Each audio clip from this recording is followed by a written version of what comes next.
it's going to also record a lecture today in case if you just want to check the things which we are doing for, let's say, later. And I'm not just going to go to solve that exercise with you all. And let's see, what do we get? Okay, before that, I'm just going to go back again to the exercise which we had. Let's remember that the model which we have created for the dive from, I should say, the swimmer is going to be this model, height. And you're looking for what time the driver enters the water and the rate of change. Okay, that's going to be the thing which we want to do now. But okay, let's see. Let's see how we can do that. Okay. I need some kind of, I should say, drawing skills to show that to you. Let me pick this one. Imagine this one.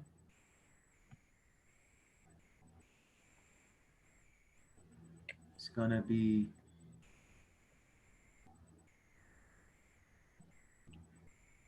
this. This is gonna be the drive, and this one is gonna be, I should say,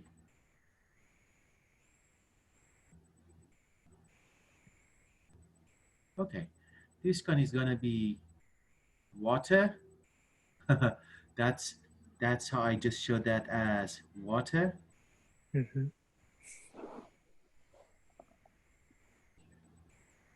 And you have the swimmer just standing here, wants to dive just inside the water. And also the other thing that we know from this exercise is this, that we can model the distance from the where the diver is here with respect to the edge. We said that it's going to be the edge, it's going to be the height that the diver is just going to just dive into the water, which is at the below this part here. Definitely, if that's going to be the height, which is shows that, for example, that's going to be the vertical axis y. What is going to be height at the bottom here? Huh? X. How much? 10 meters. Jasper, how much do you say it's going to be the height here? 10 meters. 20 meter. Wait. Oh, it's correct, but I was planning, Jasper, to just go a different direction. You got the reference of the height where I should say this diver is standing. At this stage, I just want to say something. We said that the height is gonna be h over here, and I should say 0 at the time that the diver reaches the ground, and it's gonna be the surface of the water. We said that the water represents the 0 of the height,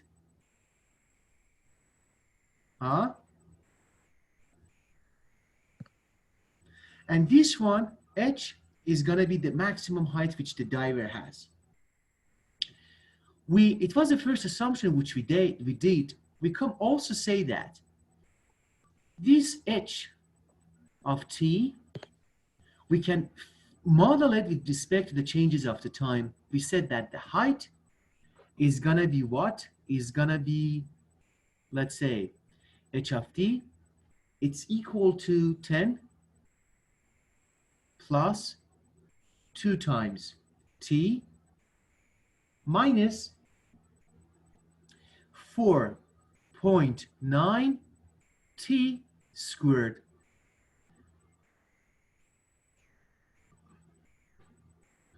That's a kind of a model which we develop as a result of the jump which this diver makes into, let's say, the water.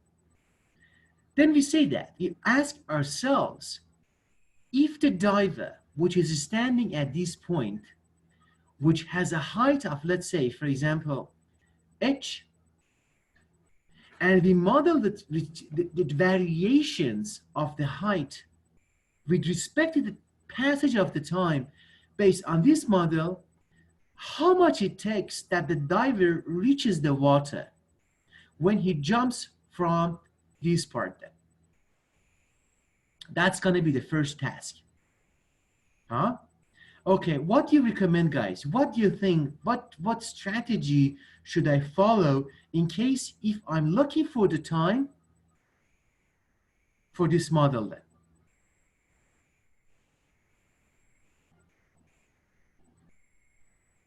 How should I find the time? Any ideas?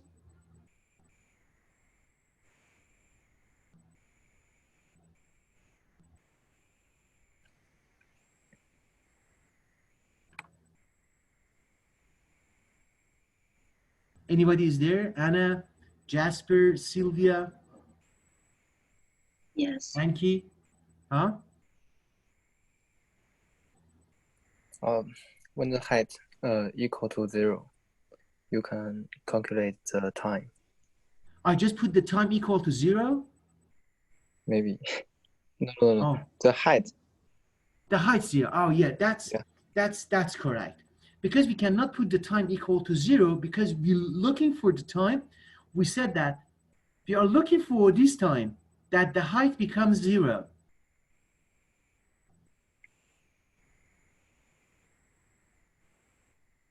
That the height becomes 0, then it means that we come here to say what? In order to find, I should say, the time which it takes to do that, we say the difference of the height. We say that if h is gonna be this, h is gonna be the maximum of the height which that person is standing, minus 0, which is a reference, I should say, of this one, should equal to, I should say, 10 plus 2 times of the t plus minus 4.9 t2. That's going to be essentially the model which you can find the time that it takes for the divers to jump inside, I should say, the water. Then in that sense, you have to just come here. When you're just looking for the time, then essentially you can expand this equation into what?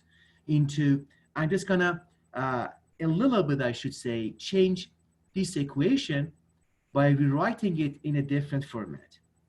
I'm just gonna take this term, which is minus to the other side, that becomes plus. Then I have 4.9 t squared.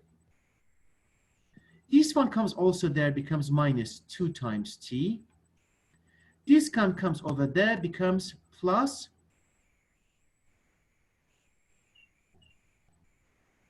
h minus 10 equals to 0.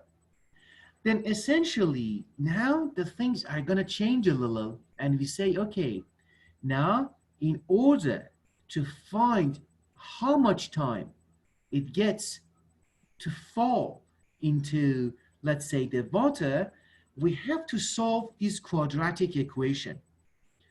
To solve this quadratic equation sounds right now to us very easy because we have talked about that from, let's say, from a couple of years ago when we talked about the math, and we know that how to solve this equation. We know that we should have only one time, which time equals to what? In a sense, it's a quadratic equation. The time should be this. It's a parametric. That's normally what we call these equations, a parametric equations, because they have a parameter inside. If you look at this one, you see h, which is not something beforehand given to us. Normally, you know that the height, which we have here, guys, if I had the height given to you, imagine, guys, the person who's gonna jump into the pool, this is Jasper, for example. Jasper, do you know how to swim? No. No, me too. I don't know. I was hoping it should not be me. Imagine that's Jasper. Now he has learned how to swim. Jasper wants to jump into, let's say, the water. But the thing is that h can be anything. H can be 10 meters, h can be 2 meters, or h can be 15 meters. It's crazy, Jasper, huh? To jump into a pool from a height of 15 meters, huh? Yeah. It's crazy. Or h can be, let's say, 1 meter. Then you see here, the h which we have here is something we call that a parameter. That's what we call these type of equations which we have, parametric. Because we call that parametric, because essentially we do not know the exact value of that parameter that Jasper is gonna dive into the pool. It can vary. It can be 1 meter, it can be 2 meter, or it can be, let's say, 10 meter, which is gonna be Jasper crazy and very dangerous if you jump into the pool from that height. Nonetheless, you see that then the parameter is going to be different. Then in order to solve it, we solve like that. You know that we have a formula for, let me write that here. You know that we have a formula for equations like that, ax squared plus bx plus c equals to 0. You know that the x has a formula for it. The formula you have seen, it becomes minus b plus or minus square root of b squared minus 4 times a times c divided by what? 2 times a. Everyone remember this beautiful formula?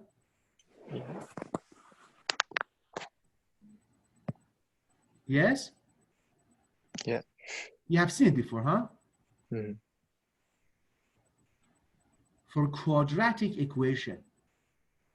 I'm going to essentially use this formula in the previous example which we had to find this. In order to show that, guys, how much is going to be my A?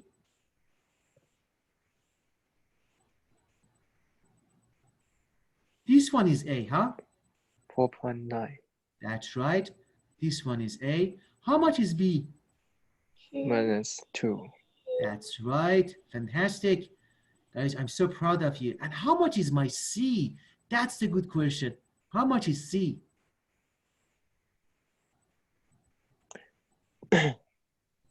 If the h is 10, then the c is 0. Say what? I think c is 0. Oh, no. Look at the formula. Look at this quadratic. Okay. The whole of it, which c is equal to h minus 10. That's so true. It's going to be our C. Mm-hmm. Okay. And now, in order to solve this equation, based on, let's say, the formula which we have here, which it says that x is this formula, then if I go back to this, then how much is going to be? I'm just going to start with minus b. It becomes plus 2, huh? Yeah. Then plus or minus square root of what? B squared becomes 4 minus 4 times AC. 4 times, yeah. Becomes 4.9 times H minus 10 divided by what? 2 times? 2 times 4.9 square. That's fantastic. Oh, no. Fantastic. That's right. And guys, that's the formula which we get for T. We get only one acceptable T because one T is going to be minus. Time never becomes minus. You cannot say, I'm just going to study for my next quiz in advanced function 12 for minus 2 hours. It doesn't make sense when you give time a minus sign. Then it means that the time that you drive in this equation, you are going to take the time which the one which is going to be what? Which is going to be the positive one. Then you see that in this equation, you have everything. 2 is a given number to you.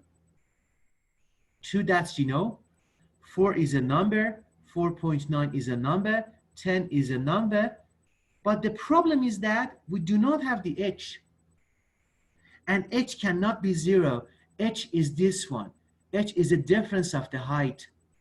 It can be 1 meter, the time, the difference between the top of the dive into the water. It can be 2 meter, or maximum when you just go to the Olympics. When you are a diver and you go to Olympics, you are competing, let's say, for example, for the gold medal, maybe it can be 3 meters. Then you see that depending on how much is going to be the h, you get different times. You see that?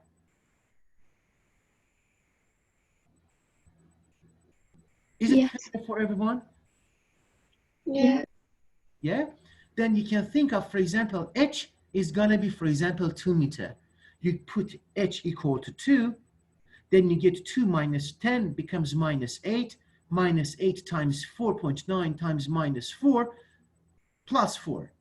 Then you get the square root and you just work with that. And then that's why I said we call these questions parametric questions. Because all of them, it depends on single parameter, which we call that h. We call h a parameter into our equation. I think that's the first time you are seeing these type of equations in math, huh? Yes, guys? Yes. Is it the first time?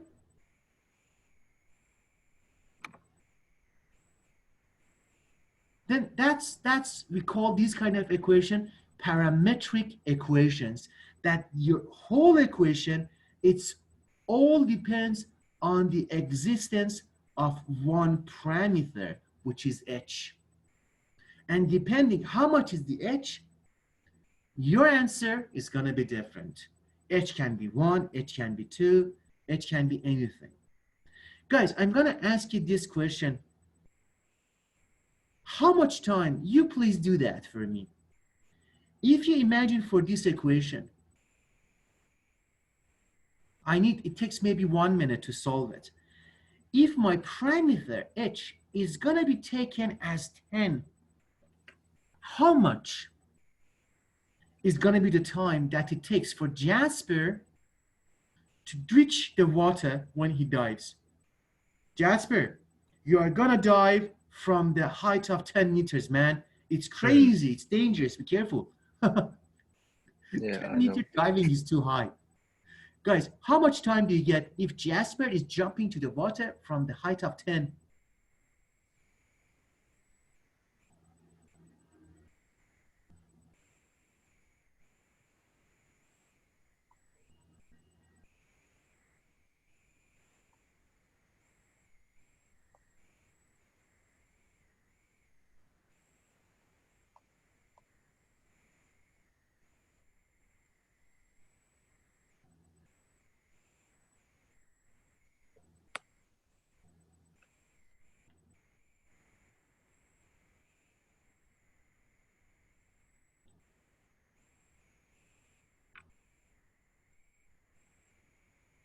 How much did you get, guys?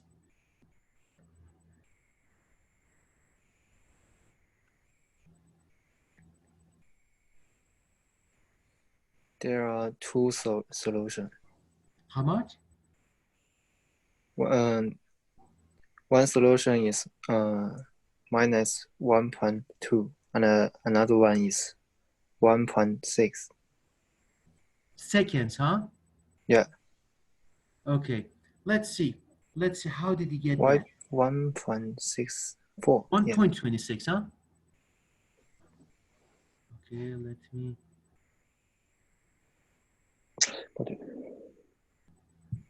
We have 1.26. Okay, let's see. No. Jasper got 2 answers, but which one is going to be correct, Jasper? Definitely the one which the time is minus is not acceptable, huh? No, teacher. Yes. The second answer is 1.6. 1.6. 1.64. The other one is 1.64 seconds. Yeah. Okay. Jasper, how did you get these two answers? Take the h equal to 10 into the equation. We put h equal to 10, huh? Yeah. Okay. Then again, explain what happened then.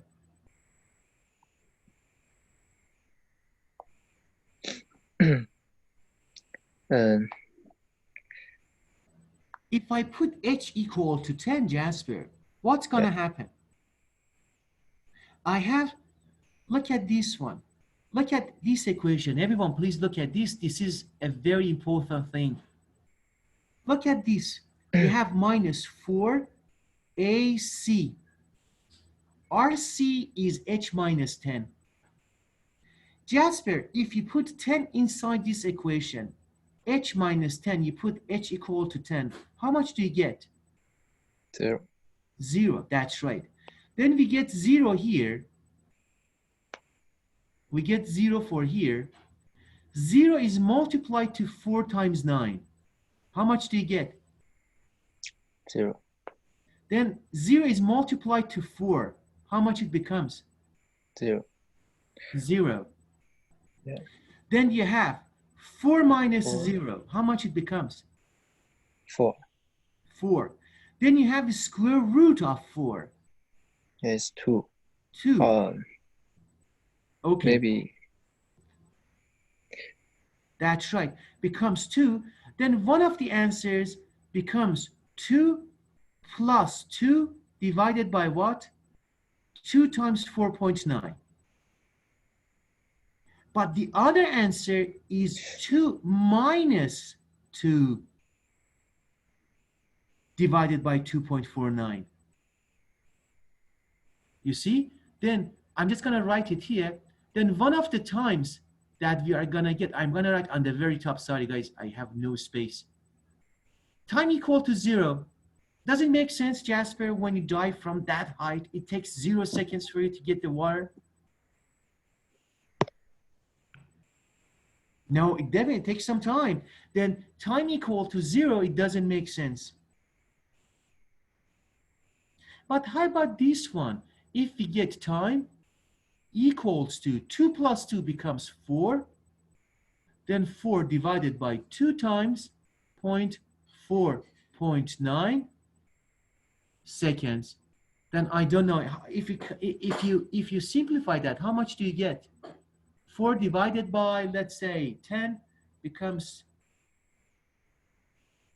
2 times 5 becomes 0.8 seconds, I think. But it doesn't matter. We can simplify that. Then Jasper, I think one of the answers which you had, I think it's a little bit away from the correct answer. Maybe that's the one for 0, huh?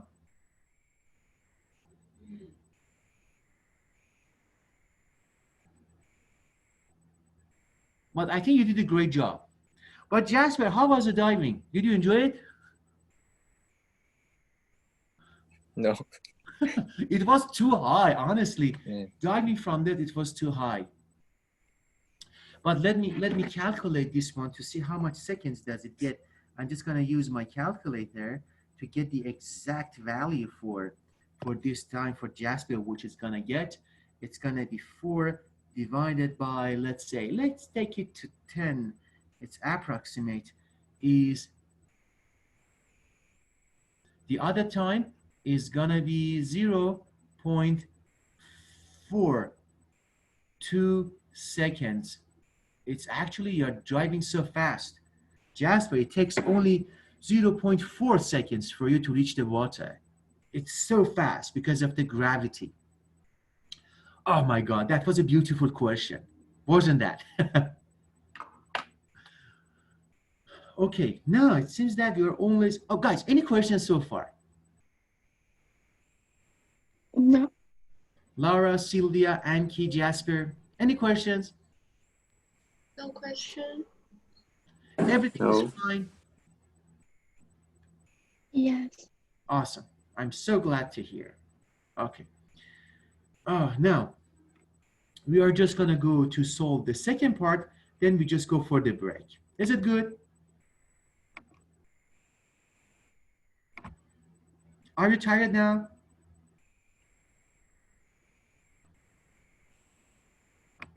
Can we just solve the part B, then we go for the break?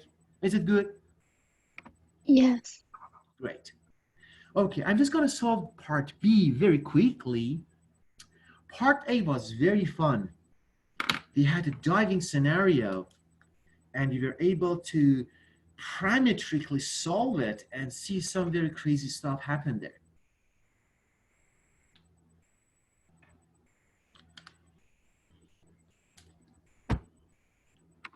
Okay, now guys, we are gonna go to find the rate of change, but before we do that, I want to give you guys only 1 minute break that you can just shake your head, stand up from your seat, walk around your room, you feel the energy, take deep breath, come back. Then you have your brain ready for the next phase then.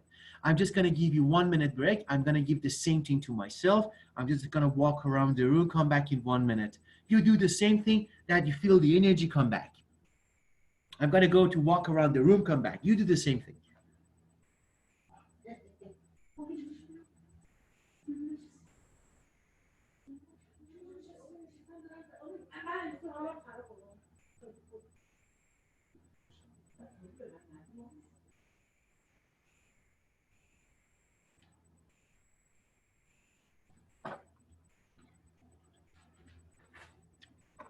Okay, I grabbed something also to eat.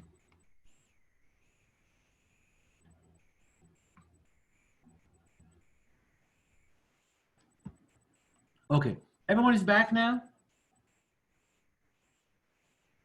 Yeah. Awesome. Okay, now I have this formula which we said it represents the height as a function of time equals to 10 plus 2t plus, oh, sorry, I have to erase it. Let me write it again with a different color.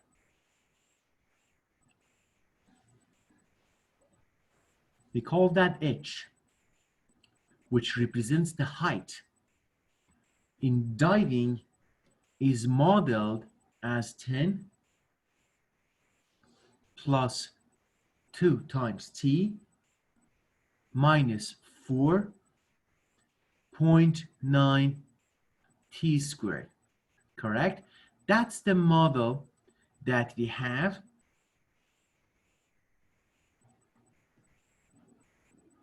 in our diving scenario. But what are we looking for right now? We are more interested to find the rate of change. It seems that when Jasper just dived into the water, the height which it has, it is changing in a, I should say, in a drastic, it's changing every second or every millisecond. And now you're interested to see what is the rate of change, how fast his height is changing. That's what we talk about that. In order to find this, we have two things to do. We have two approaches to do, essentially three approaches. I'm just going to go ahead with the correct approach, but numerically also you can do that. I'm just going to give that approach to you, and you, for example, in order to do that, you can just find different heights. For example, guys, in order to find the rate of change for our scenario, the easiest way to do is this. I'm going to give two approaches for that. In case whatever method you are most interested, you can follow that approach. You say that based on the model which I have, I'm going to draw a line. This column on the left represents the height. This column on the right represents the time. with the typical exercises which you have done, you come here and you put, for example, you start with the t equal to 0. When the t is equal to 0, how much do you get for your height?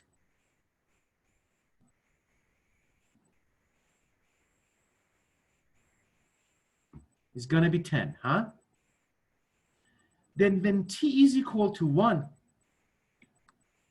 you get the height, which is equal to t equal to 1. You can do that. When you put t equal to 2, you see the height with the t equal to 2, and you keep continue with that. Then based on the exercise that we did yesterday, you can just come here to say that, okay, with regard, but make sure that when you get the h has always to be positive. Then in that case, you say, okay, in order to find the average rate of the average rate of change, I can just come here, say the delta of h over the delta of t should equal to, for example, the height at time 2 minus the height at time equal to 1 divided by 2 minus 1. That's what we have done before, correct? That's essentially with 2 close time, when t, the difference of the time, is going to be, let's say, 1, you can find the average instantaneous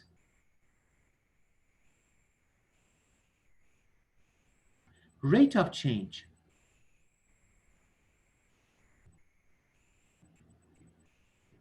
That's what we did on Friday. But we did the example in the case that instead of the h as a height, we had the temperature. Remember it, guys? We had the temperature and we had the time. Then we were able to construct this formula, which it shows that the changes with respect to the height, with changes with respect to the time, it gets you the A, which is going to be the instantaneous rate of change. For example, when we in the case that we have h equal to 1, when the time is equal to 1, how much is going to be the h? Becomes 12 minus what? H of 1. If you put this inside the function, becomes 10 plus 2 minus 4.9. Becomes 12 minus, let's say, 5 is almost 7. Approximated to the 7. But for the case when h height, you're looking at it, when the time is equal to 2 seconds, how much is that going to be? H of 2 becomes 10 plus 2 times 2 minus 4.9 times 2 to the power 2 becomes 4.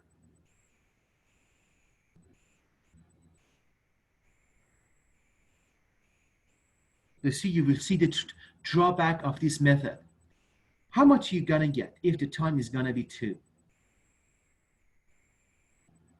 Then you get 4.9 times 4 becomes 19 minus 6. Then you get h of 2 equals to 10 plus 4 becomes 14 minus 19.6 equals to minus 5.6, which is less than 0. Guys, look at this problem which we have. Look at this very big problem which we have. I got the height at 2 seconds after. How much is going to be the height? Minus 5.6 meter.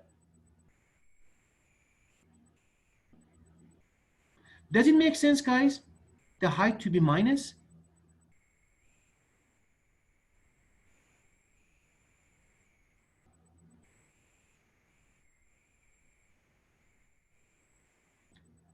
Anki, Laura, Sylvia, Jasper, does it make sense to you? Yes. Yes. Does it make sense the height is minus? Mm, Yes? Yes. If a height is minus, it means that Jasper, look, if this is going to be 0, and if this is going to be, let's say, for example, 10 meter, if the height is going to be minus, it means that the Jasper is already below the water, and he's going to dive from below of the water into the water, which it doesn't make sense. Huh? Because the height cannot be minus. For example, somebody asks me, Laura, how tall you are. I say I am, let's say, 6'2" feet, or is it correct if I say I am minus 6'2" feet? Minus doesn't make sense in the height.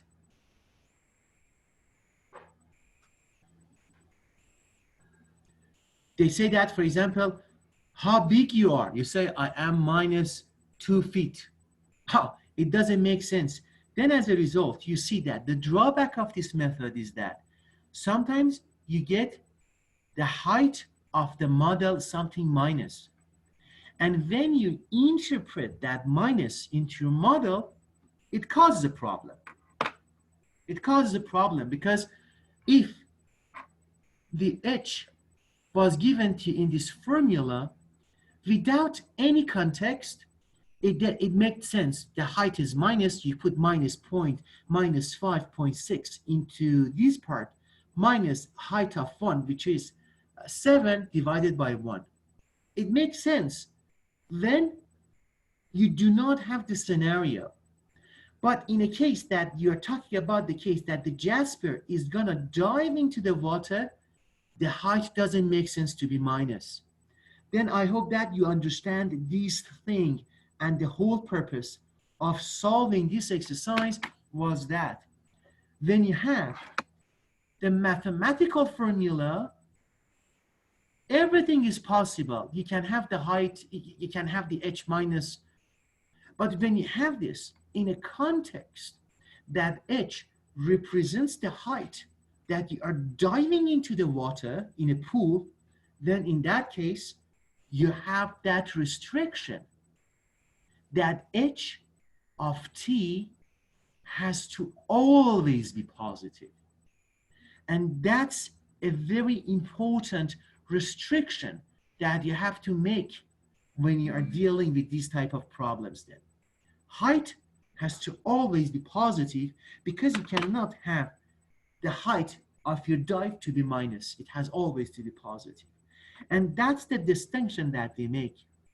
The functions can have any configurations. They can be positive, they can be negative, but in a context, they find the restrictions on them. And that's the problem with this exercise. We are not going to talk more about that, but before I move on, is it clear for Sylvia, Anna, Jasper, and Anki why height is not going to be negative here in this problem? Yes. Does it make sense? yes. And do you understand that in that case why I cannot just use this formula to find the rate of change?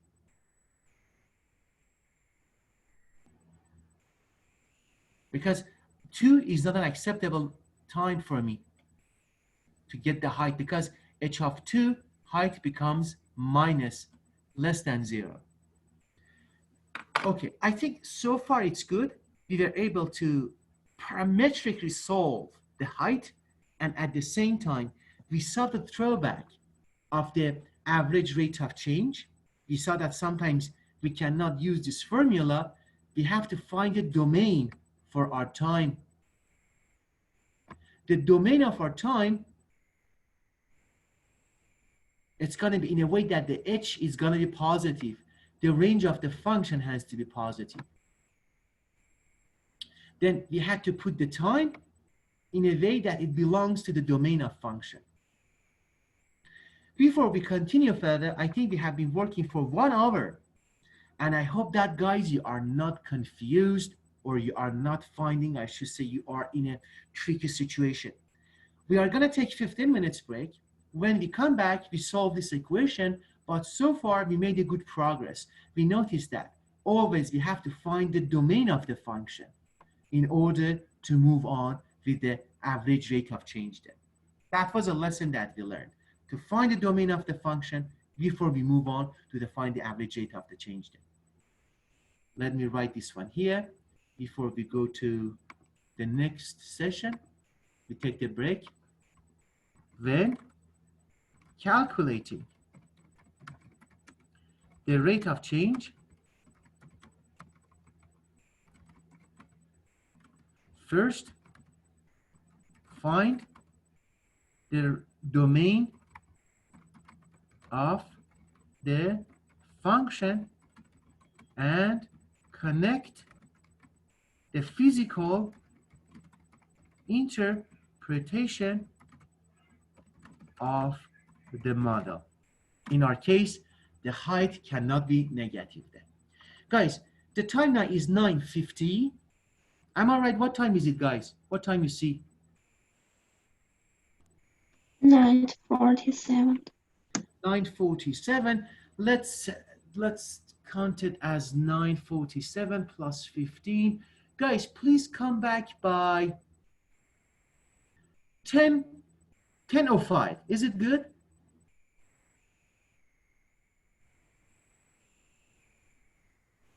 Come back by 10:05, then we continue 10:05, okay. the rest of the session then. Okay. Okay.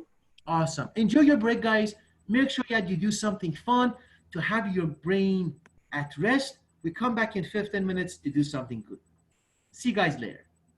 See you.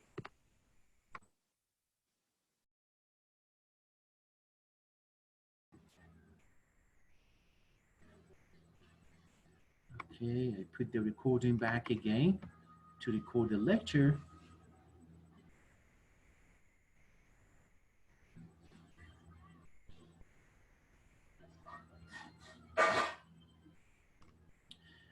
Okay, now, before we just move on to explain the second part, I think that's a good strategy to do some kind of a sidetrack explanation of the things that we do. Then we move on with the new contents then. Okay. Guys, remember that this one is also, it's going to be some kind of a kind of a glimpse into the today's lesson. And I just use this opportunity to, when I solve the second part of this question, have some kind of new formations of the concepts that we have.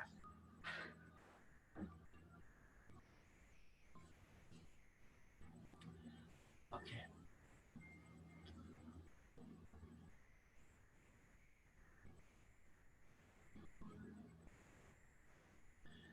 Okay, imagine that the function which I have, I'm just going to call this function, it's going to be f, a transformation of my single variable x, which I have x here, that's only a single variable, which I can see its transformation projected along the y-axis, which I call that f of x. Imagine that I'm just going to start this point on my plot, and I say that, okay, this point on my plot has a projection onto the x-axis, which I'm going to call this projection along the x-axis, x1. And I say accordingly, then if I have a projections on the x1, I'm going to have another one along the y, and I call that f of x1. Okay. Now, when I'm just at the point x1, as we did that also on Friday, I said that I just want to move. I remember on the previous lectures that we taught, we introduced two new terminologies that when we were talking about the rate of change. We talked about the stationary state and we talked about the dynamic state. I hope that you remember these two words. We say that we do not want to be stationary. I mean, we do not want to stay somewhere still. We want to move. I mean that. For example, imagine that at this point is, for example, Lara is standing. Lara doesn't want to stay in that point. Let me pick Lara. For example, imagine that this is Lara is standing at this point x1. Lara just wants to move. She doesn't want to stay at that point x1 still and do nothing. She just wants to move. Lara has two options to move. Either she can move in that direction, or Lara wants to just move in the other direction. Lara just wants to move, decides to move in that direction because she sees that there is more space in front of her. Then she just wants to move in that direction. But how much she's just going to move, how much is going to be the distance that she just wants to move and change its disposition? She just wants to come to this point. And now Lara is standing at this point. And as you remember from the Friday lesson that we have, we do not want to say that, okay, this point is going to be x2. We call that, okay, this point is going to be very easy to find it. We said that Lara initially was standing at point x1. Then she takes the Uber, for example. She takes a taxi, takes the distance of delta x to get to this point. Then Anki, what is the position of Lara at the new point?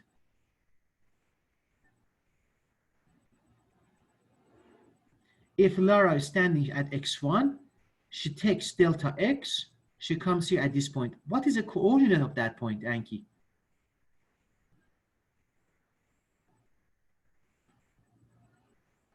It becomes x1 plus delta x, correct?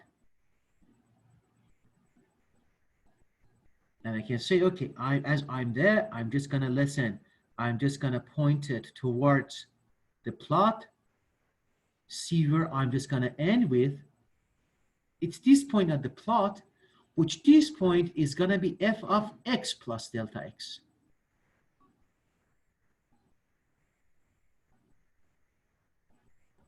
It becomes f of x plus delta x. Becomes f of x1 plus delta x. That's the thing that we have. We talked that also on Friday about that thing.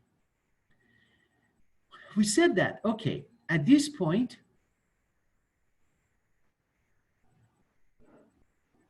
we say the line which connects these 2 points together, it represents the rate of change. We just start from this point, which it was x1. We move to the point which is x1 plus delta x. And the thing which we do is this. We draw this line, which we said that this line, if that's going to be horizontal to the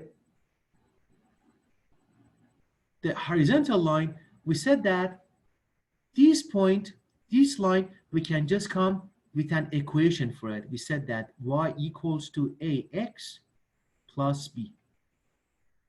That's the thing which we did on Friday. But the point is that as long as, guys, I have the option and the freedom to decide how much is going to be delta x. Look at delta x here. The delta x that we have chosen as a distance between these 2 points is depending on how much distance Lara wants to take. Lara wants to just walk so far. She comes here, for example. Lara wants to do not walk so far. She's exhausted. She just wants to come, for example, a tiny bit then. Then we say that we have the option to choose how much delta x is going to be when we just move. In some instances, we said that last week, we said that the instantaneous rate of change is going to be this. We said that we start with the A as a rate of change. We said that we call that A as a rate of change, we call that average. We call that average rate of change, which becomes what? Which becomes this formula where we talked about that. We said that the average rate of change that we talked, it becomes f of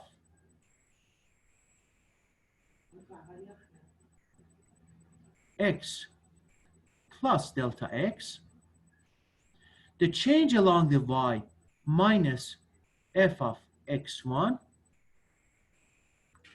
divided by x1 plus delta x minus x1, these 2 points essentially. And you saw that x1 and x1 are the same, then essentially you can write everything at the denominator as delta x. And that's the first formula which you can derive when you talk about, I should say, the average rate of change.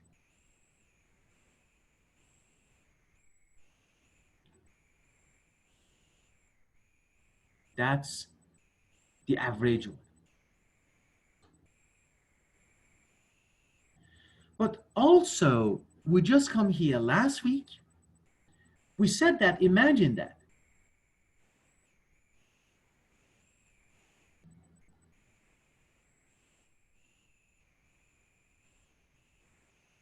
When Lara wants to move, the delta x, which is going to be the distance which Lara is willing to travel. Sorry, I had a sip on my coffee. We said that the delta x, which Lara is willing to travel, is going to be what? The delta x becomes too small. And that's what we talked about that last week. We said that delta x is a distance which Lara is going to take. It becomes too small. We said that delta x, I showed that by the arrow, goes to 0. But what does it mean? It is very important to interpret this one. Guys, please listen to this. It's going to be crucial for you when you go to your next term, the calculus class. When we say that delta x, with this arrow, we mean it approaches to 0. It means that delta x is getting close and close to 0, but I put that in, I should say, the capital form. It is not 0 itself.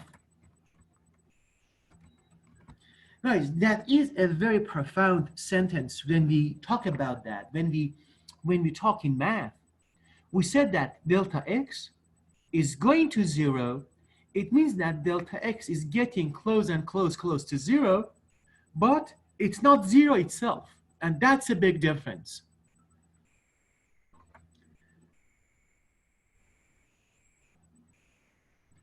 You can say there's two different things. When you say delta x, it's equal to 0, and when you say delta x is going to 0, they are two different things. They are two different things. They are not the same. Then as a result, what did we do? We said that, okay, imagine Lara, that delta x depends on Lara's energy. For example, one day Lara is exhausted, and instead she just wants to do not move too much. Lara, do you go for running, doing exercises? Sometimes. Sometimes. Just imagine that one day, today it's Monday, you do not want to just go for jogging for a long time. you decide to just go out of the room and come back so quickly. Yes? And that's what do we mean by delta x goes to 0. It means that, for example, imagine that Laura every day goes for jogging for 10 kilometers, but today Laura decides to just go jogging for 100 meters.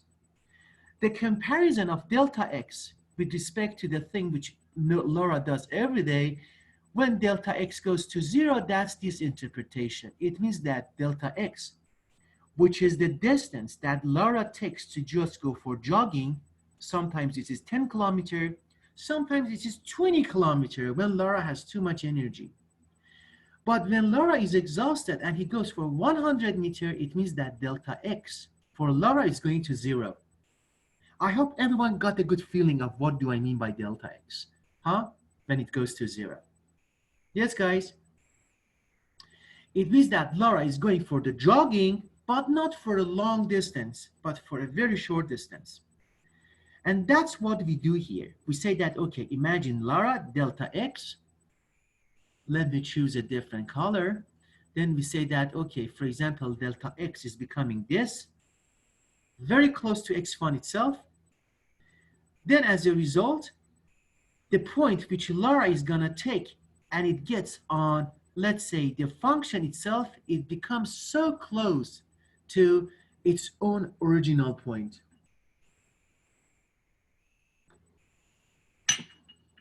And it becomes so close to its original point. You see? And if that's gonna happen, guys, I remember that on Friday, we call the line between this point and this point, the big line which I have written, we call that secant line. Remember that? We saw that on last week. If we can write an equation y equals to ax plus b, a, which was the slope of that line, it was essentially the a average that we measured. But now, if these 2 points are so close to each other, the line that we drove between these 2 points becomes so different. The line that we drove between these 2 points, when it connects these together, it becomes this. You see that? The line, it seems that it's touching these 2 points at the same spot. You see? And now, when the scenario is this, when you draw the line which connects these 2 points together, oh my God, what did I do? When you connect these 2 points together, you call this line not anymore a secant line. You call this line a tangent line. We call this point a tangent line. A tangent line is what? It's the straight line which is tangent to the point x1.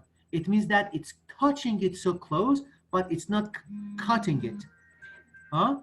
And that's the thing that we talked about that, I should say, days ago. And that's essentially, that's what we call that a tangent line. In order to find the slope of a tangent line, we said that thing. We came last week, we said that the A now, which is gonna be, we call that instantaneous now. I'm just gonna put that here. INS stands for instantaneous rate of change, is gonna be equal to what? Is gonna be equal to this formula. The same thing that we have done, but in a sense, it's gonna be somehow different. We say that in that case, it still is, oh my God, let me change it to this one. We said that if it's gonna be f of x plus delta x minus f of x over delta x. But the difference here is that, we know that for the instantaneous rate, we said that it's going to be this scenario that the delta x, that Lara is willing to go outside for jogging, it becomes too small. And we said that delta x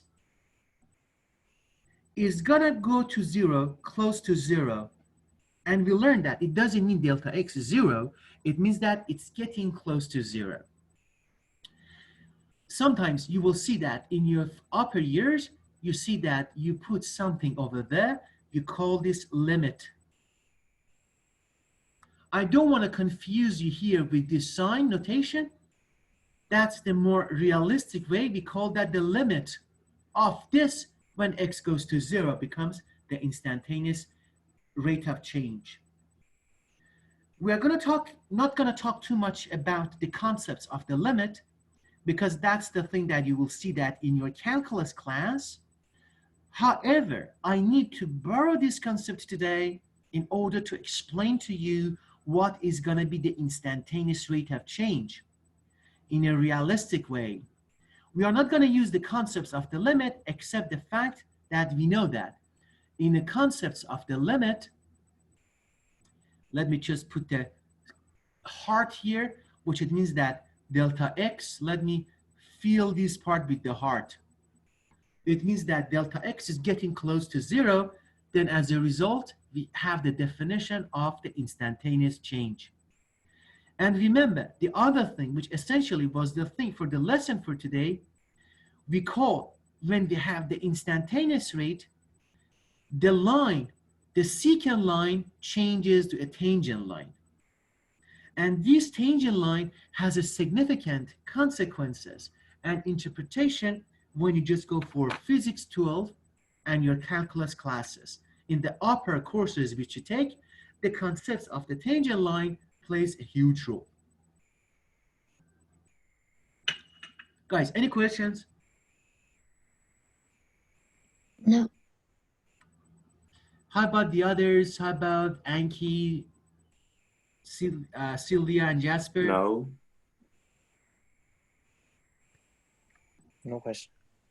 And how about Sylvia? No question.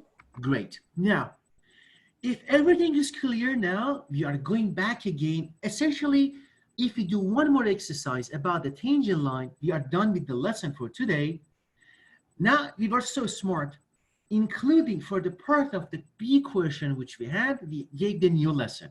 Now, we go back to the previous lesson which we had. The previous lesson which we had, what was it? The previous lesson which we had, it was this. We said that in that case, Jasper was jumping into a pool. We said that the height which Jasper is facing when she is jumping is gonna be 10 plus 2 times t minus 4.9 times t squared. Jasper, you remember your model diving into a pool? Yeah. Awesome. And now, what am I going to do right now? The thing that we want to do is this. We come here and say, okay, now, what is the instantaneous rate of change as soon as Jasper dived into the pool? We want to find the instantaneous rate of change. It means that I don't want to go back to this formula to find two neighboring points, for example, between 1 and 2 seconds to find, because I saw that we got stuck and we were restricted by the consequences that the height had to be positive. Then we learned that we had to find the domain of the function in order to satisfy this restriction. We said that, okay, we can think of a different method. We are just going to come to talk about this formula. This formula which we talked it right now. which is the A instantaneous. I'm just going to use this formula to solve the second part of the question, which is going to be this one. In order to solve it, I'm just going to come here and write again my equation. I'm going to say what? I'm going to say, guys, we talked about the instantaneous rate of change. We said that the A, if it denotes the instantaneous rate of change, and I'm just going to write it here, INS stands for instantaneous.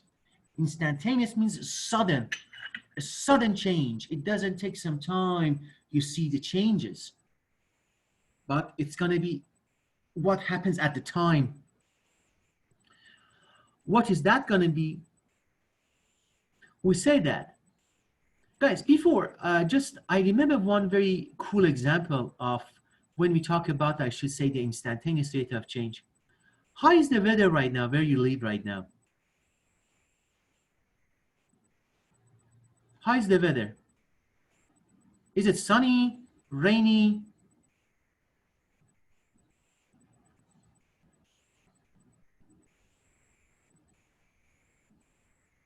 Anki, how is the weather?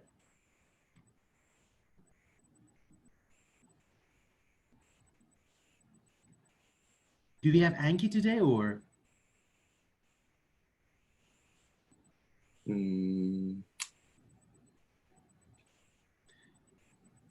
Sylvia, how is the weather right now? Is it sunny or cloudy?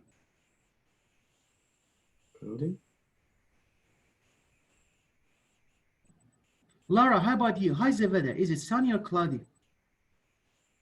Sunny. It's sunny. Imagine now, this is sunny. In a second, it starts to rain. Huh? Who knows what's going to happen in the weather in Canada? It's going to rain. When it starts to rain for 1 minute, we say that we call the instantaneous change of the weather is rainy. But at the end of the day, mostly it was cloudy. And we say that on average, today was sunny. Do you feel the difference? When we talk about the instantaneous rate of change, we look at one particular time to see what happened just right now. You say just right now, it's rainy. But at the end of the day, on average, it was full sunny.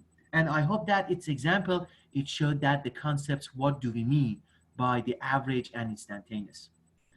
In order to find it, we say that H of t, now we change it, let's say, to plus delta t, because we have to show the notations consistently. Over there, in the previous example, our variable was x, then we talked about the delta x, the changes of the variable. Here, the variable is going to be t, the time, then the changes of the variable is denoted as plus delta t minus h of t divided by delta t, but we know that delta t, that's my favorite part in the instantaneous rate of change, that the delta t is going to 0. And that's how we find the instantaneous rate of change. Okay, now, the thing which I'm going to do, I'm just going to come to compute it to see how much do I get. From here now, it becomes more pure algebraic, I should say, simplification, and mostly it's going to be about how to just do the simplification. I'm just going to draw a very long line. Okay.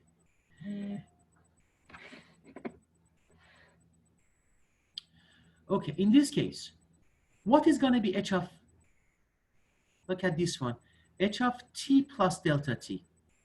How much is that going to be? It means that wherever I see, I'm just going to put t plus delta t inside. It means that for the first part, which is ht plus delta t, it becomes 10 plus 2 times Wherever I see t, I just put instead t plus delta t. You see? Minus 4.9 times, again, I see t, then I put t plus delta t. And that's the trick. Whenever you see t, just put instead of t, put t plus delta t. And now I have the power 2 minus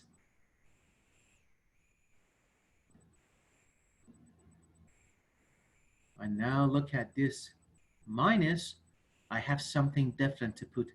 The function itself, my original function was 10 plus 2t minus 4.9 t squared.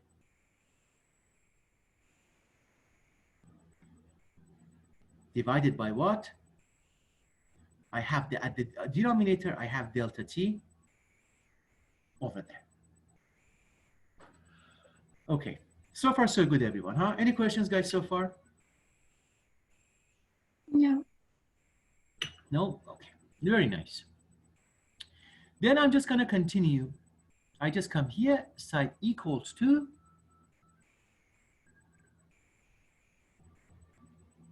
and now look what's gonna happen. A huge line again. I'm gonna go to simplify the things which I have done. I'm gonna do that step by step. I have 10. It comes from this. And I have plus 2, which 2 is multiplied to these two terms, means plus 2t plus 2 times delta t minus. And 4.9 is multiplied the whole expression when you simplify that. Becomes 4.9. This one, guys, becomes what? Let me show that to you.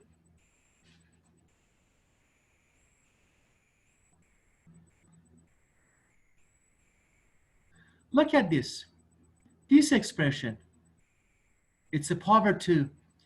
Becomes what? Becomes t squared plus 2 times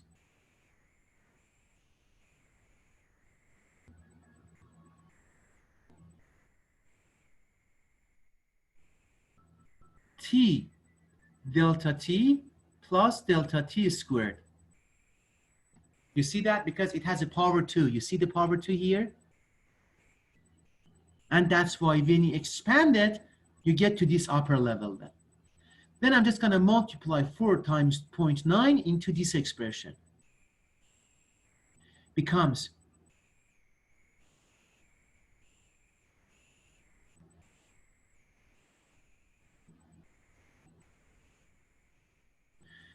minus 4.9 becomes t squared minus 2 times 4.9. Let's call that becomes what? Becomes 9.8 into t delta t minus 4.9 times delta t squared. And now look at that. I have one minus here. It goes inside each term. Becomes minus 10 minus 2t plus 4.9 t2. I still have at the denominator delta t. Is it clear for everyone? How did I simplify that expression?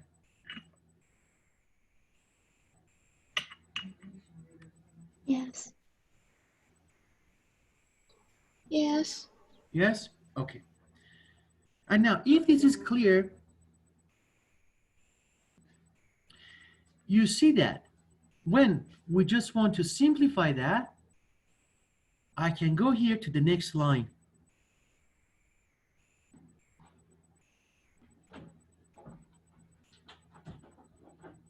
I need to simplify it.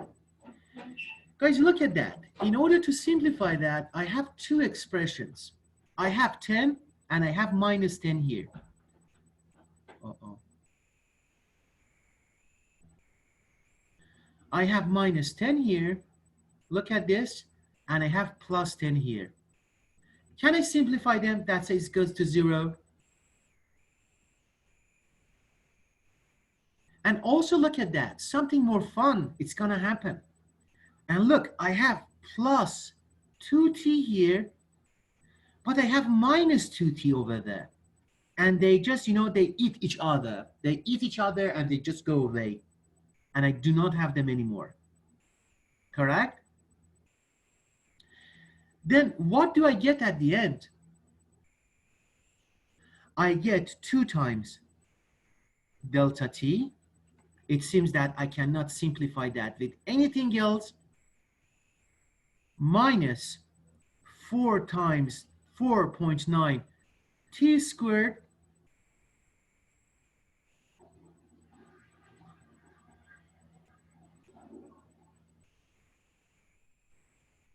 what else do I have? Minus 9.8 t delta t. Uh-oh, guys, something even better happened. Let me erase everything. Guys, something which I didn't see that myself. Look at this one. Look at minus 4.9 t squared. And look at this one, plus 4.9 t squared. You see that? They just vanish because they have the same sign, huh? It means that minus 4.9 t squared plus 4.9 t squared, they vanish. Am I correct? Yes? Then what do I get at the end? These 3 terms, they vanish with those 3 terms. Then the thing which I get at the end is this. I have this term left. What are the terms which is left? I have this term which is left, I have this term which is left, and I have this term which is left. I have 3 terms left. I can just write it down. It becomes what? It becomes now minus 4. No, not this one. This one is gone. I have this term left, minus 4, minus 9.8 t delta t minus 4.9 delta t squared. Oh, I had also this one, plus 2 times delta t. Everything is divided by delta t. Now, look at this. How can I simplify that further? Look at that. I have delta t at the denominator, and on each term I have 1 delta t. This one is delta t squared, delta one is delta t. Guys, can I simplify that delta t from each one and everything is goes? Can I do that?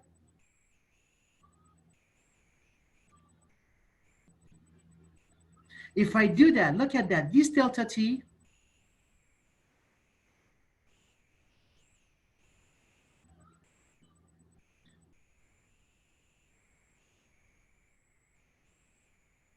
look at this delta t goes with this delta t and goes with this delta t and one of these powers from there.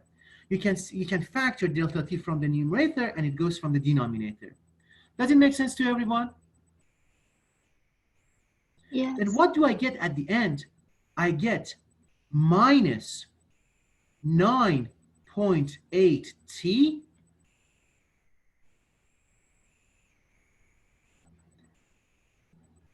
minus 4.9 delta t plus 2.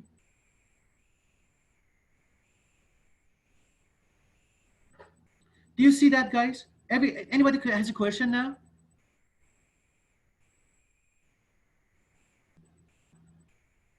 Everything is fine, everyone?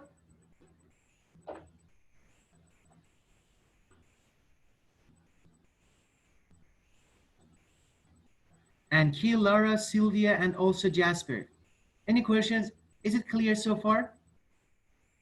Yes. Yes. Laura Yes. and Anki? Yes. Okay, I'm so glad to hear. Make sure, guys, to ask questions. Don't stay behind if you do not understand anything. It seems to go, I have to go to the next page because I do not have enough space. Let me write here, what did I end up with? Look at that, we have 9.8 t minus 4.9 delta t plus 2. I'm going to go to the next page. However, before we go, we ended up this, essentially. That's what we did. I go back from the previous one. We saw that the instantaneous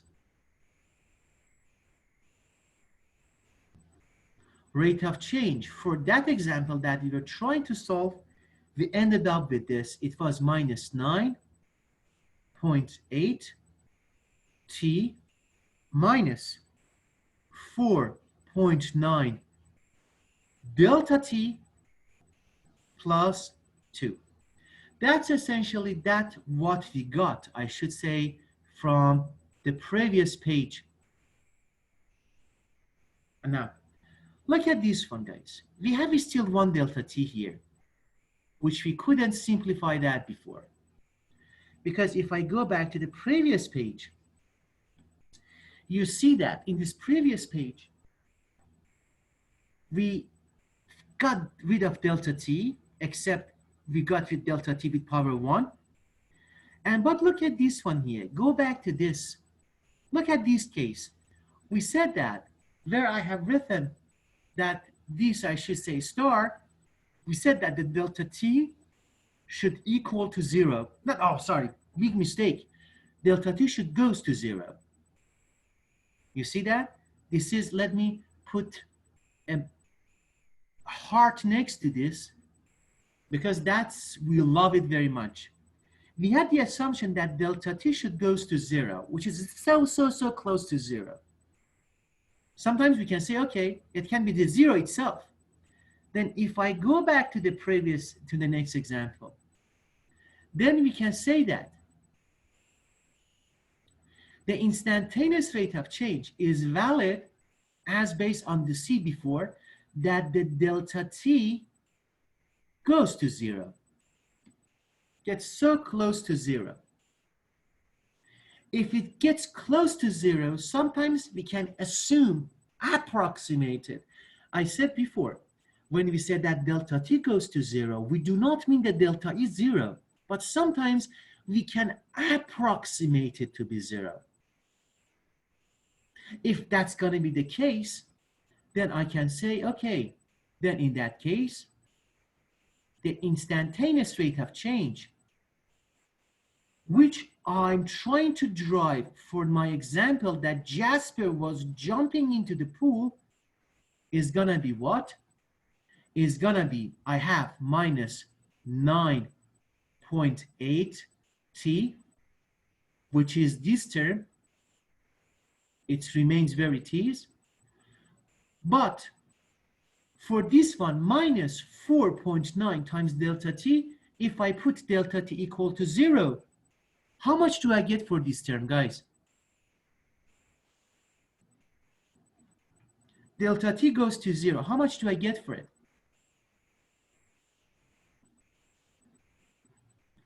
It's minus 4.9 times 0, huh? We still approximate it to 0 because that's I put another heart there. That's the assumption that we have for instantaneous rate of change, that the variation or changes of your single variable is going to 0. That's the highlight of the instantaneous rate of change. That's why it makes it different with respect to the average rate of change. Then if that's going to be the case, we can approximate that delta t goes to 0, that it's going to be 0, then 0 times 4.9 becomes 0. Then what do I have? I have plus, oh, not the heart anymore. I need to write something. Then it becomes plus 2, because this term, it's going to vanish.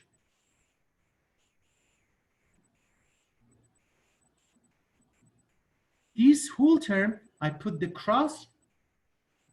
It means that when you put delta t equal to 0, the whole term is going to be gone. Then we have 2 terms comprising our situation.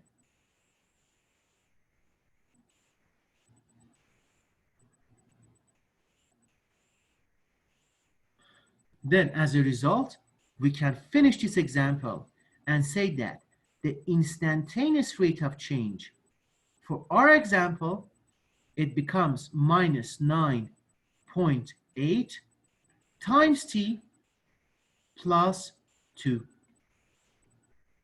And that's how we are done. And we got it. For example, you ask yourself, what is the instantaneous rate of change at times equals to 1 second? You can find it. But also, as I said, this one should be milliseconds because I do not want to go too much into deep of the physics of the problem, but that's how we got the instantaneous rate of change. And now, at this stage, I have to say, guys, congratulations, we are done. And I'm just gonna put the heart over here, and we did the problem. We find the instantaneous rate of change, and we can also plot it, because if we go back to the previous case, it's gonna be a straight line connecting at any point of t. It's gonna be, let's say, it's gonna be our, I should say, our, the geometry of the problem. But I'm just going to also show the geometry of the problem for you, but nonetheless, that's how we do this at this point then. Guys, any questions so far about the way that we derived the instantaneous rate of change? No. Any questions? Anki, Laura, Sylvia, and Jasper? No question. Laura and Jasper, how about you two? No. How about Jasper? Jasper was diving into the pool. I think he should have a question now. Jasper? No questions? Okay, if that's the case, I'm gonna stop that scenario here. We are getting close to our second break, but before we go to the second break, I'm just gonna use the Desmos to show that how it works. Let's put that instantaneously. It's minus 9.8 t plus 2. Okay. Guys, by the way, you know, these slides, I'm gonna save it at the end of the session, and I put that inside the folder into the course web page, which is called course slides, lecture slides, in case if you wanna go back to review these ones. Does it make sense? Okay, now, I'm just gonna go to the Desmos before we go to the break.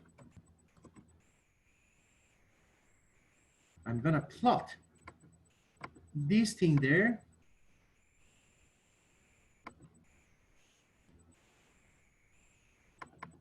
Okay, because we just want to see the tangent line of a function, and that's why we essentially do this part here. Okay, everybody has my screen now? Everybody sees my Desmos? Yes.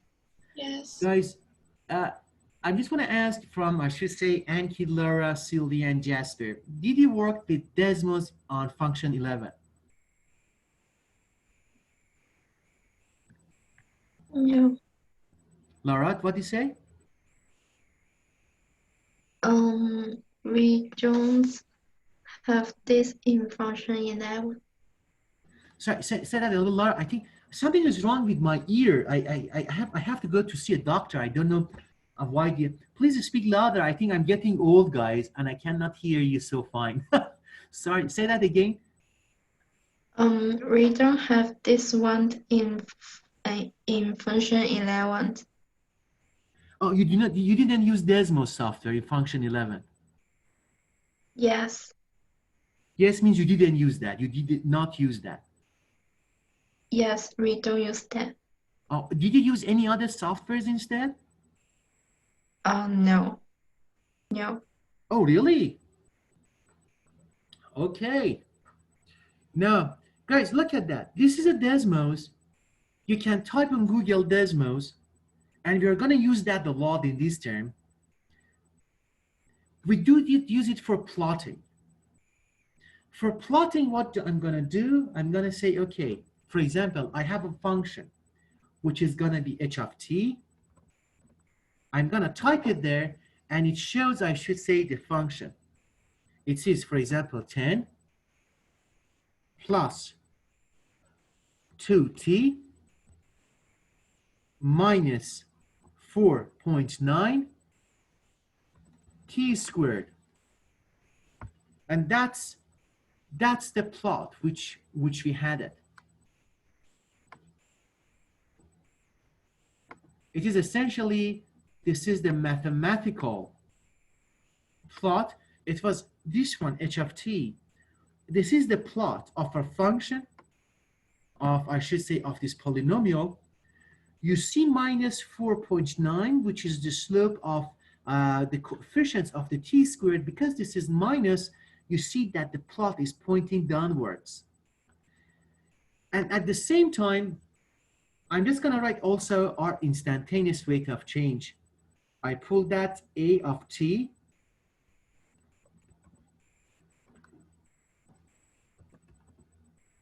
it's equals to minus 9.8 t plus 2. You can see that, guys, at any point, I just want to just, because we are going to the break, I'm just going to, I was planning to just parameterize this function, show that how this one is tangent.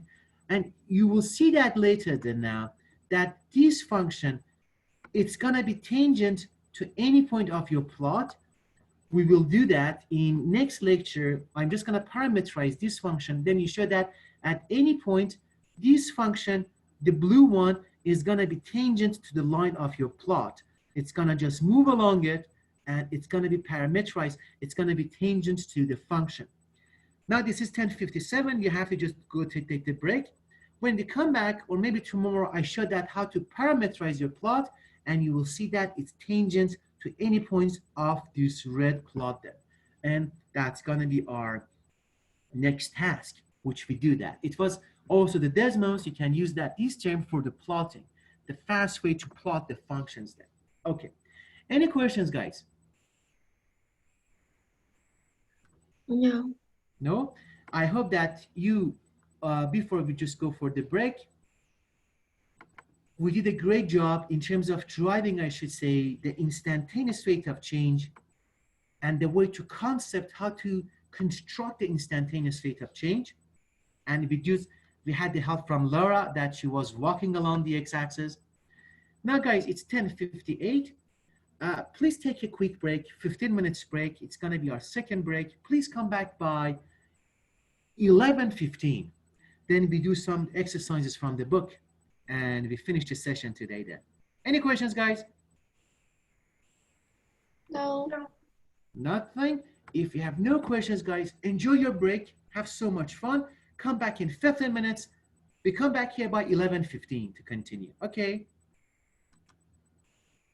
Okay. Awesome. Enjoy the break. See you guys soon then. Resume I should say, the recording.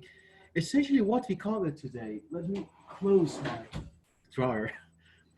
What we covered today was, in a sense, that we covered also the tangent line and the model that we developed in order to find the slope of a tangent line was something that you get back to that much more in depth when you just take the course calculus class, calculus and vectors, in case if you next term, maybe on the fall, during the fall, when you take the calculus and vectors class, you see a more rigid, I should say, instructions how to get the slope of a tangent line by using some technique which is called the derivatives and the differentiation of a function. We do not do this at this stage, but the method that we developed, we said that we push delta x by the variation of your single variable towards 0. That's the root of all the advanced techniques when you go even to higher and higher levels in the math. Then remember that method that we talked about, that you have your variations of your random variables. It was delta x or delta t, and you push it towards 0, and you assess the variations of the function with response to that change. This is the building block of all the advanced math when you do that in future.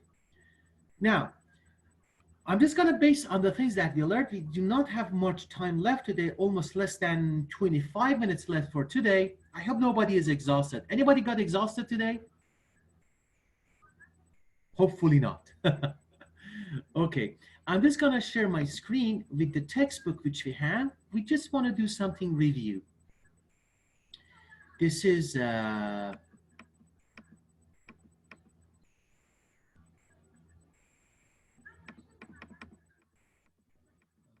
I'm just moving back in the book.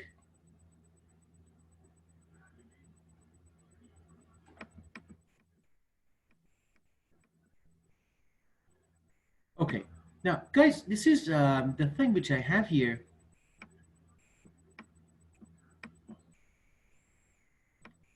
It's gonna be the page, I think.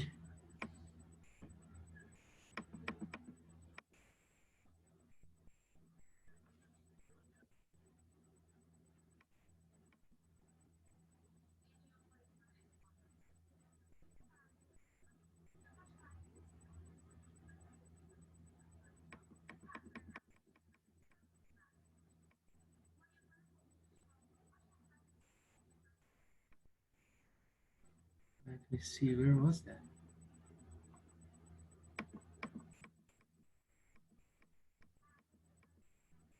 This is the one which we did. Okay. Now we come here to find the slope. That's going to be the tangent line that we talked about. They're using it with the graph. And you see the demonstration. We had even beyond the key ideas of the concepts that we talked about that. For example, I just want to ask you, please, for the time which you have left, and I'm just going to give that on your own, that you do some practices, make sure that you review the key idea and the need to know section in page number, I should say, I think it's going to be page number 91 in chapter 2. Then when you read those stuff, please go to page number 92, and you will see that exercise number 3, part B. It's something which we have done. We have set A, set B, and set C. Please look at set A and just do the things which we did for exercise for set A for f of x and j of x. Review the things which we did to find the instantaneous rate of change, and also plot the function on the Desmos for f of x and also j of x. I think 5 minutes should be fine, 10 minutes should be fine. Then I come back then to review that with you and solve it, then we should be done for the day then. I think you have 8-9 minutes to do that exercise on your own. Okay, guys? Okay. It's gonna be page number,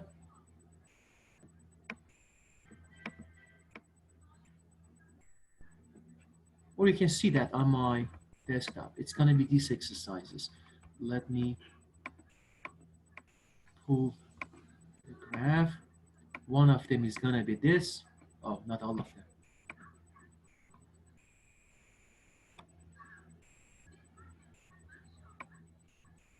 It's gonna be this.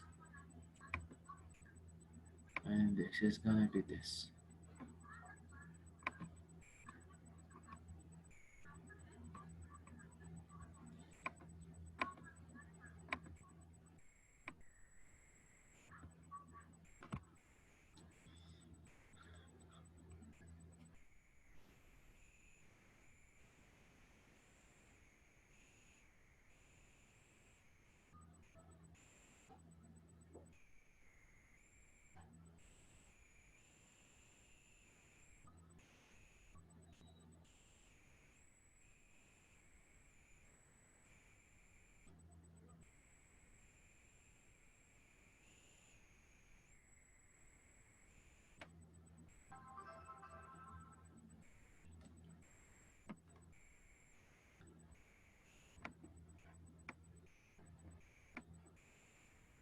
First, page 92, set A for these two exercises.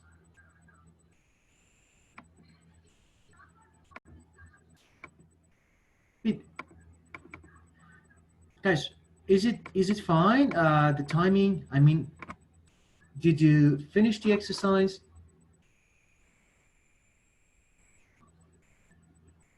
Everybody's back with us?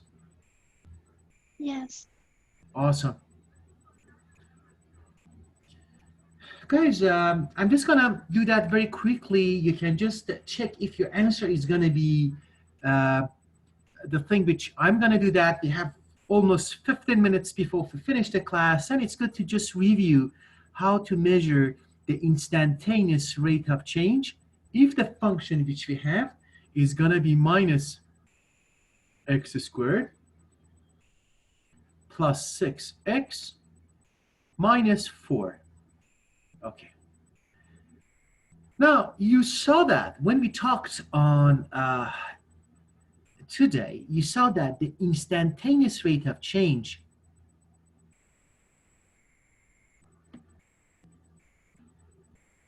that we're going to talk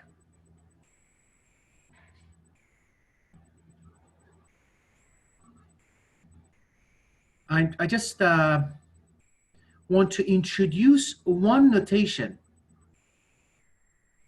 That's going to be the new lesson actually that you learn. Let me just go to the next page. Is everyone here? Guys, please say your name.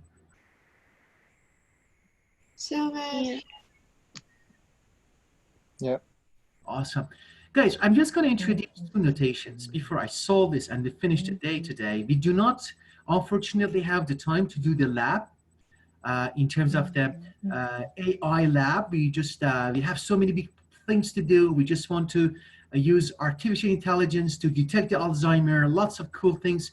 Today, we do not have the time to start, hopefully tomorrow. But before that, I'm just going to introduce two notations. The first notation is going to be this. We say that A as average rate of change. If A is average rate of change, in terms of the notation, we show this like that. We show that as delta f of x, but delta x. It means what? The variation of the function with respect to the variation of your single variable.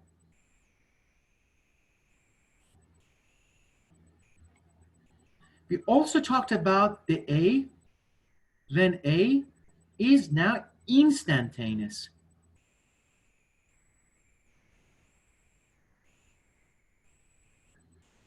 if A is going to be instantaneous, the notations that we have is going to be this. Instead of delta, we show that by D. Oh, no, not, I just need this one. Instead, we show that by D. D of f of x over D of x. D is like David. D is like day. These are the two notations that we follow. And these notations, it tells you, okay, if that notation exists, it means that the average rate of change, which you look at it as the variation of the function with respect to its variable, but with the instantaneous, it's the same concept, but we show that by the D. Then as a result, if I'm looking for the instantaneous rate of change for this particular example, I show that as delta f of x. Oh, sorry, it's gonna be the average, it's not gonna be instantaneous. We said that d of f of x, the d of x, that's gonna be the notation, which is essentially is gonna be the thing that we talked about that. It's a very important thing. We said that it's gonna be essentially f. It becomes the f of x plus delta x minus f of x divided by what? Divided by delta x. We saw that also. For the fun thing is that we say that delta x is approaching, you push it towards 0. That's the thing that we said. In order to do this one, for this exercise,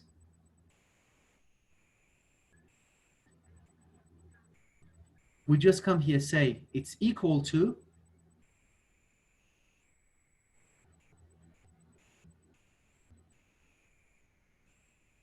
and I'm gonna write this like that. I say, okay, now I'm gonna write for my f of x is what?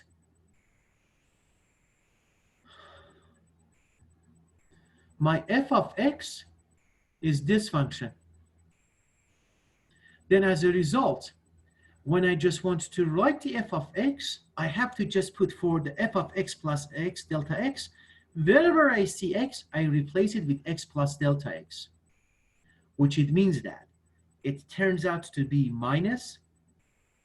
Wherever I see the x, I close my eyes and just do readily x plus delta x.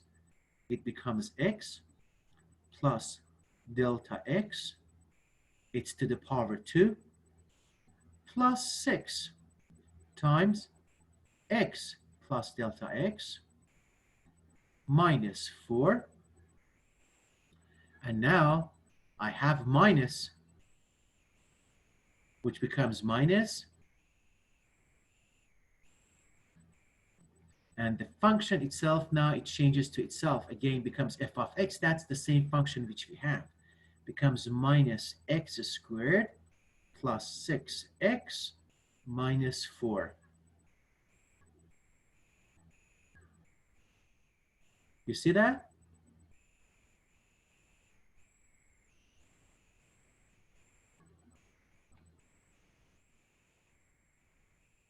The line is going to be extensive now.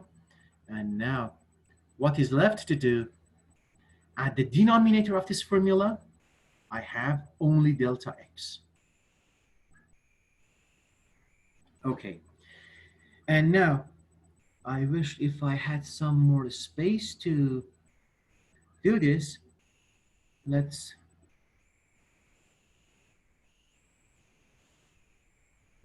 put equal to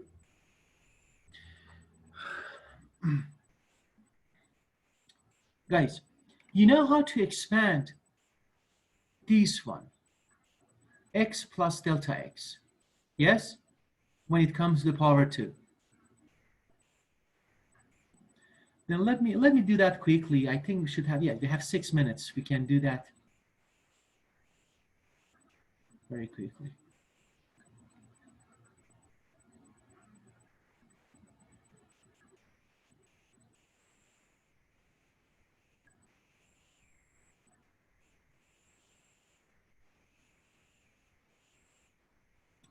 Okay, now I have minus x to the power 2 becomes what?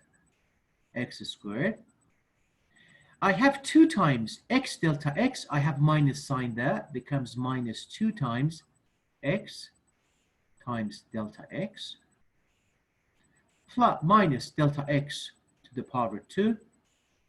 I have plus 6 times x plus 6 delta x. And now I have minus 4. And now I have minus, which impacts all individual terms inside this function. Becomes plus x squared minus 6x plus 4. And I do not forget that at the denominator, still I have delta x. Does it make sense to everyone? Yes? Awesome. Then guys, now let's go to chase the terms which they are similar. Look at this one. I have minus x squared and I have plus x squared. They vanish, huh? I have plus 6x. Look at this term. And I have minus 6x. They vanish, correct? Look at this. I have minus 4 and I have what? Plus 4 here, correct? Mhm. Yes. Oh, sorry, I made a mistake. And this mistake is this. It should be 6 delta x here. You know why? Because when you multiply 6 to this term, it becomes 6x plus 6 delta x. Right? Then we have these terms. Now, it seems that, look at that, at the end, they have these terms left. And the interesting fact about this is this, that these terms, we have delta x here. We can get rid of delta x. We can get rid of this power. And we can get rid of delta x because we can factor it with this delta x which we have at the denominator. Then what do I end at the end? What do I get at the end? I get minus 2x minus delta x plus 6. Then I'm just going to the next page, continue on the next page. Then I have instantaneous rate of change. We have 4 minutes before the end of the class. I hope that we can finish it in 4 minutes. Definitely we need 2 minutes only. Then when we factor delta x, we end up with minus 2 times x minus delta x plus 6. Correct? We go back to the previous page. You see that? You see minus 2x is left, minus delta x is left, and plus 6. Because we simplified delta x from the denominator when we factor delta x from these 3 terms which they are left. And now at the end, what do I get? Still there is a problem. I know the definition of the instantaneous rate of change. It forces me to push the variation of my single variable going to 0, which it means that if I do that, I can simplify that as the instantaneous rate of change. If delta x goes to 0, the only term of this equation which it has delta x is the term which is at the middle. Then this term, when you put delta x equals to 0, it seems that this is going to be gone. Then you are left only with minus 2x plus 6. Am I right? Any questions? No. But remember, the question asked you to find the instantaneous rate of change, which we derived right now, at point that is x equal to 3, which it means that I'm gonna take this one, bring it, push it all the way inside the x, then I get at the end the instantaneous rate of change at x equal to 3 should be minus 2 times 3 plus 6. How much do I get? Minus 2 times 3 plus 6. How much is the end result now?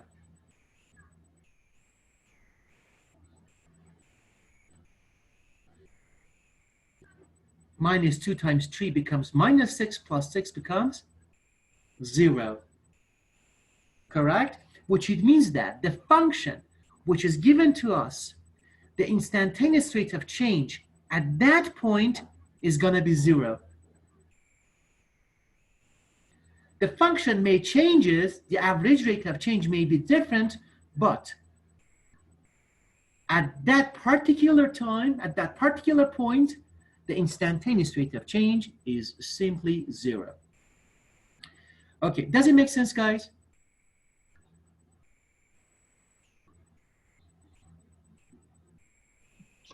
Yes. Any questions? No.